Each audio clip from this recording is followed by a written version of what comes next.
Justin Trudeau, Gerald Butts, and Michael Wernick have all basically accepted the premise that they did what Jody Wilson-Raybould said they did while still maintaining their innocence. This is a very confusing turn of events. You may remember last week, former Attorney General Jody Wilson-Raybould said that she was unduly pressured by people in the Prime Minister's office, including Justin Trudeau himself, Gerald Butts, a number of staffers that work for Gerald Butts, and even the Clerk of the Privy Council, Michael Wernick. And a couple of the points that she made in her testimony, which was quite explosive and quite credible, were that Justin Trudeau made a reference to being a member of Parliament in Quebec when talking about the Quebec jobs component of this, that the Clerk of the Privy Council referenced the fact that there was a Quebec election going on as being a mitigating factor in the employment situation about SNC-Lavalin and whether they should be given a deferred prosecution agreement. And in Michael Wernick's testimony, he says, well, yes, I did talk about the Quebec election, but that wasn't partisan. That wasn't political. No, that was entirely appropriate.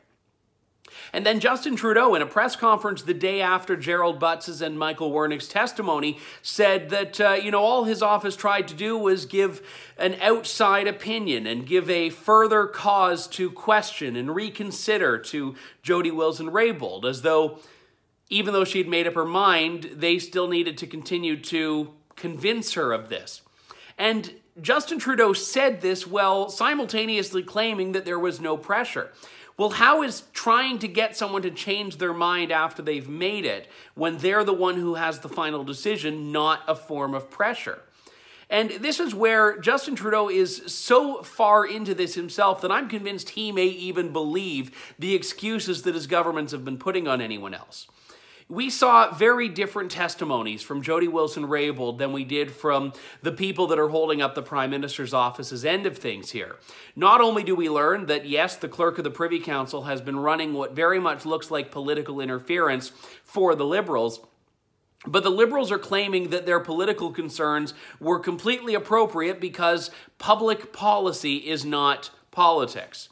This is what Michael Wernick was saying, this is what Justin Trudeau was saying, and yeah, this is what Gerald Butts was saying, that no, when we stand up for jobs in Quebec, when there's a provincial election going on, when Trudeau has to run for re-election in Quebec, that isn't politics. And what we have here is a very prime example of a government splitting hairs to try to save face. When they're making a decision about jobs, they're concerned about optics. So public policy is the same as politics in the context of these concerns. Now, what's going to happen with this controversy moving forward, we don't quite know. But we have heard very marked confirmations from the players in the Prime Minister's office that they've said what they were accused of saying. They're just claiming there's nothing wrong with it. And I think that ignorance and arrogance is something that Canadians need to be acutely aware of as we move forward with this scandal.